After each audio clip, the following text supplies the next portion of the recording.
Dan seperti tertawan orang alim atau orang berani. Orang berani ini jadi orang yang tegas, orang yang jujur, orang yang tegas, jujur tapi kerja. Komandan pasukan biasa dan komandan pasukan juga orang yang berani, yang boleh sanggup.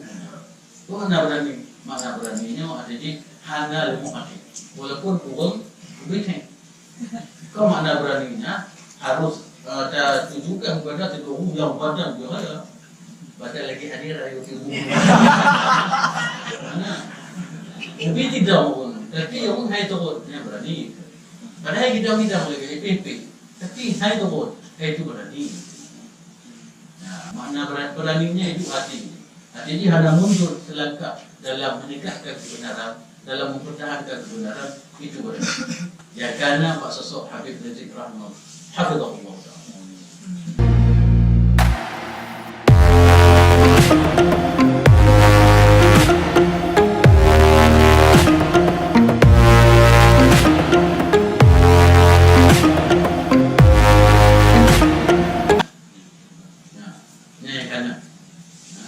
InsyaAllah nak berhenti dari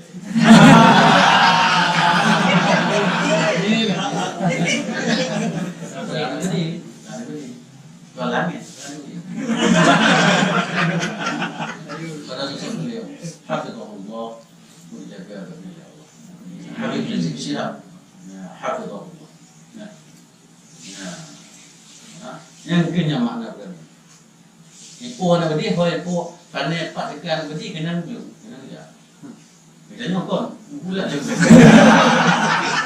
Pula jenggot kalau dia hanya kinayah daripada kau gampit jenggot tegak tu jamin. Pula jenggot. Jadi larinya kencang sekali. Jangan jenggot, rambutnya sudah membulit.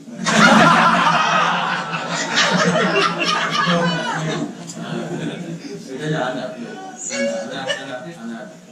beraninya. Sayyidina Umar radhiyallahu anhu berani dia, Sayyidina Ali bin Abi Thalib radhiyallahu anhu berani dia. Yang kedua benar itu benar. Bacan benar mengenai. Bacan nak tanya maknanya, menyonya kau kalau ni insyaallah.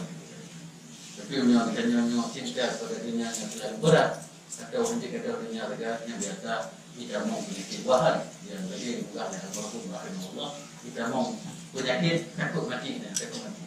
Bahkan takut mati, takut hilang kenikmatan dunia.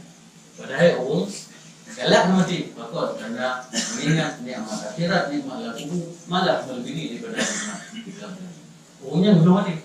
Bahkan buat baju politik, baju di mana mangat dalam dunia. Malah lebih mangat nikmat ya Allah dia orang mati. Itu bedanya. Jadi belum aja mana? Bedanya apa? Sibuk mana? Politik. Bedanya mana belum dunia? Di mana lagu kan? Politik lagu. Jadi nikmat lagu dia lebih mangat daripada nikmat dunia. Nikmat akhirat lebih mangat.